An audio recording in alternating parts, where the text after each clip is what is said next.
बड़ी खबर, ईरान ने इनाम का ऐलान भी कर दिया है। अमेरिकी पायलट को पकड़ने पर इनाम दिया जाएगा। बहुत बड़ी खबर, पायलट को जिंदा पकड़ना है और जिंदा पकड़ा गया तो इनाम मिलेगा, ये ईरान ने घोषणा कर दी है। यानी कि वो पायलट जो उस विमान में मौजूद थे, अगर उनसे जिंदा पकड़ा जाता है, पहला तो आदेश है कि गोली मार दी जाए सीधा, और अगर कोई जिंदा पकड़ के लाता है तो 10 अरब तोमान के इनाम का ऐलान अब ईरान ने कर दिया है। वो अब डोनाल्ड ट्रंप से सरेंडर करवाने का जो प्लान है वो इस समय ईरान का नजर आता है। ट्रंप से सरेंडर करवाएगा। अमेरिकी पायलट जिंदा मिला तो फिर क्या हो सकता है? ट्रंप बातचीत करने पर जाहिर है मजबूर हो सकते हैं। बातचीत की टेबल पर ईरान वहां पर मजबूत नजर आएगा। बिल्कुल, और ये आपको बता भी रहे कि देखिए ट्रंप से सरेंडर क्या अमेरिकी पायलट करवा पाएगा। एक तरफ जिंदा मिला तो क्या होगा, ट्रंप बातचीत करने पर मजबूर हो जाएंगे, ये बहुत क्लियर है। और दूसरी तरफ ईरान पर हमले को बदला बताएगा डोनाल्ड ट्रंप या अमेरिका। ईरान अपनी शर्तों पर बात करेगा। पायलट की मौत अगर हो जाती है तो क्या होगा? ईरान पर हमले को बदला बताएगा। ईरान से जंग और ज्यादा विध्वंसक हो सकता है। तो ये हम दोनों के पक्ष आपको बता रहे हैं कि अगर पायलट जिंदा बचता है तो दोनों के लिए क्या फायदा होगा या क्या नुकसान होगा। ईरान देखिए बहुत क्लियर है, अपनी शर्तों पर बात करेगा, हॉर्मूज को लेकर बात करेगा। दूसरी तरफ अगर अमेरिका की बात करें, हॉर्मूज और खार्ग द्वीप में यूएस नेवी का ऑपरेशन शुरू किया जा सकता है। यहां तक कि ग्राउंड ऑपरेशन की तैयारी भी की जा सकती है, क्योंकि पेंटागन में फिलहाल एक बहुत बड़ी मीटिंग चल रही है। और इसी बीच बड़ी खबर है, जंग के बीच अमेरिका को ये बड़ा झटका लगा। E-10 वॉर्थॉग ईरान ने मार गिराया है। फारस की खाड़ी में फाइटर जेट गिरा है। तो सिर्फ F-15E ही नहीं, A-10 वॉर्थॉग के पायलट का हालांकि रेस्क्यू कर लिया गया है, लेकिन बड़ा अपडेट ये आपको दे रहे हैं, चौतरफा गिरता हुआ अमेरिका यहां पर नजर आ रहा है। युद्ध के क्षेत्र से लेकर कूटनीतिक रणनीति भी फेल होती हुई डोनाल्ड ट्रंप की नजर आ रही है और अमेरिका को बहुत बड़ा झटका लगा है। A-10 वॉर्थॉग ईरान ने मार गिराया है। ये सुपर पावरफुल कहा जाता है ये वॉर्थॉग, और युद्ध के मैदान में इसे काफी ज्यादा इस्तेमाल किया जाता है। और पिछले 24 घंटे में अमेरिका को बड़ा नुकसान हुआ है।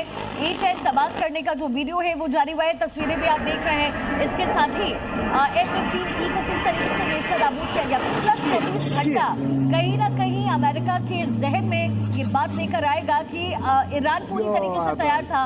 खलीफा जब ये कह रहा है, ईरान जब ये कह रहा है कि हमारे पास 50% जो ताकत है वो बची है, तो उसका नजारा भी पेश हो रहा है। तो ईरान ये दावा कर रहा है कि 5 फाइटर जेट्स हमने मार गिराए हैं। अब ऐसे में समझिए, एक A-10 वॉर्थॉग की तस्वीर आपको दिखा रखे हैं जिसे तबाह किया गया। हालांकि पायलट का रेस्क्यू किया जा चुका है, लेकिन इन सब के बीच में 5 फाइटर जेट्स मार गिराने का दावा ईरान की तरफ से किया गया। एक और बड़ी खबर आपको बता रहे हैं, A-10 तबाह करने का वीडियो सामने आया है। ईरान ने जारी किया इस वीडियो को, A-10 वॉर्थॉग तबाह करने का ये वीडियो इस समय आपकी टेलीविजन स्क्रीन पर। A-10 वॉर्थॉग जो कि बहुत शक्तिशाली माना जाता है, उसे किस तरीके से ईरान ने खत्म किया है उसका ये वीडियो है। पिछला 24 घंटा अमेरिका के लिए बड़ी चेतावनी के तौर पर देखा जाना चाहिए। डोनाल्ड ट्रंप को अब तक ये आभास हो चुका होगा कि ईरान को जितना मजबूत वो समझ रहे थे या जितना कमजोरी का अनुमान वो लगा रहे थे, वो सब गलत है। और अब ये तस्वीर देख लीजिए, अभी हमने आपको A-10 वॉर्थॉग की एक तस्वीर दिखाई थी कि आखिर वॉर्थॉग दिखता कैसा है। अब आप ये देखिए कि रडार पर A-10 वॉर्थॉग पीछे से आकर एक मिसाइल लगती है और सीधे सीधे वॉर्थॉग पर जाकर टकराती है। टिकू सर, वॉर्थॉग को निशाना बनाना ये बता रहा है कि आखिर कितना बड़ा नुकसान यहाँ पर अमेरिका को हुआ है। मैं सर इस सवाल का जवाब दीजिएगा। हमारे साथ कर्नल संजीव मलिक भी जुड़ चुके हैं, डिफेंस एक्सपर्ट रिटायर्ड। सर आपका भी बहुत बहुत स्वागत है। टिकू सर, देखिए, ये दूसरा वॉर्थॉग है जो डिस्ट्रॉय हुआ है। पहले भी एक वॉर्थॉग डिस्ट्रॉय हुआ है, और अगर हम ये भी मानते हैं कि उनके अभी तक 6 एयरक्राफ्ट डिस्ट्रॉय हो, जो लगता है कि उनको आजकल तो सब वीडियो में दिखाया जा रहा है, तो ये नुकसान जो है ये अमेरिकन फोर्सेस ने ऑलरेडी फैक्टर किया होगा। ऐसा नहीं है कि वो युद्ध लड़ेंगे और उनको नुकसान नहीं होगा। लेकिन समस्या क्या है, एक दो इश्यूज। एक तो आप लोग बात कर रहे थे कि अगर वो पायलट को पकड़ते हैं तो ट्रंप मजबूर हो जाएगा। ऐसा कुछ नहीं होगा।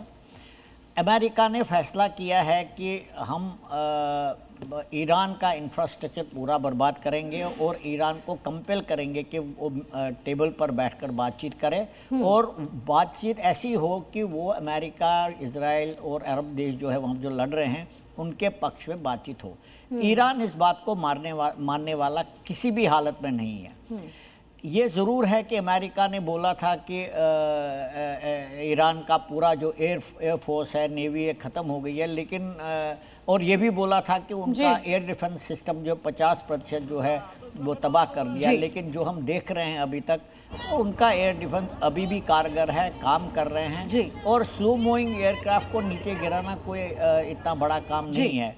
जो आप कह रहे हैं कि उनका एक पायलट मिल नहीं रहा है और ईरान ने बोला है उसको पकड़ते ही गोली मार दी जाएगी, मेरे ख्याल से ये डेफिनेटली जेनीवा कन्वेंशन का उल्लंघन है, क्योंकि आप प्रिजनर ऑफ वॉर को पकड़ते हैं, उसके बिल्कुल कन्वेंशन आप कैसे उसको ट्रीट कर सकते हैं। लेकिन सर यहाँ पे तो बहुत सारे ऐसे कन्वेंशन है जिसको लेकर के चर्चाएं पहले हुई है, लेकिन जो रिजल्ट सामने आ रहा है वो बिल्कुल इतर है। संजीव सर, इस समय हमने देखा A-10 आप देख लीजिए, F-15E देख लीजिए, किस तरीके से ईरान जो है टारगेट कर रहा है, बल्कि ईरान किस तरीके से मजबूत था, जो उनकी खराब मशीन गन्स थी उसको उन्होंने इंटरसेप्ट करने वाली मशीन बना दी।